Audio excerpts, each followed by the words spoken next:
Representative Kimberly Johnson. Thank you, Mr. Chairman. I just want to say it has been a privilege to serve on this committee under your leadership, Chairman Howard. Thank you. I appreciate the hard work of the staff. Mr. Dabney, I appreciate your efforts. I just want to say that this has been probably the most difficult vote I've taken this term. As a freshman legislator, I often laugh because I hear people say this bill has been being worked on for about 8 years. It probably could have passed sooner if my dad, who's a senator, hadn't had such a problem with it, but he voted against this bill, and I believe, we've talked about it, I believe this is the first piece of legislation that we have not been on the same page. I understand his side of it, and he understands mine. And what's important to me is that as a veteran, oftentimes when I don't even have an appointment at the VA, but when I'm traveling here, because I go home every day, when I'm traveling here or when I'm going back to Manning, I like to stop in at the VA. And sometimes I sit in the waiting rooms, and the things that I hear the veterans discuss that they're here to be treated for.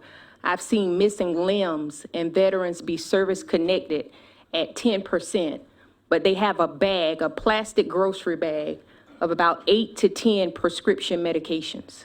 And I hear people pass that are visiting, and they say, "Thank you for your service." And my colleague and mentor, Mr. Hart, worded it perfectly this week when he said, "We're always telling veterans, thank you for your service."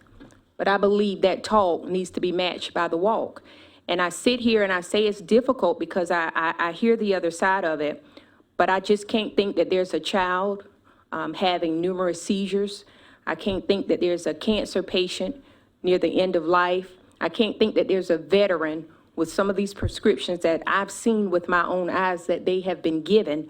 I cannot sit here and think that there's something like medicinal marijuana that can help them, and it's within my means to at least offer them the opportunity, and I not take it. And so this wasn't political for me because people told me, think about what this could mean for you as a freshman legislator as it relates to re-election. And I have opposition, but this vote, I did not consider the political side of it. I was elected to serve the constituents the best I could in this term. I was not elected to do anything to bring me back another term or to send me home or what have you. And I'd also like to conclude by thanking Jared from the Sheriff's Association, because I heard from you when I didn't hear from a lot of sheriffs. And when I heard from some, they were just saying, hey, either way, I could go either way on this. And so thank you for the phone calls. Thank you for the statistics and the facts that you shared with me. I really appreciate that. Thank you, Mr. Chairman. Thank you, Representative Johnson.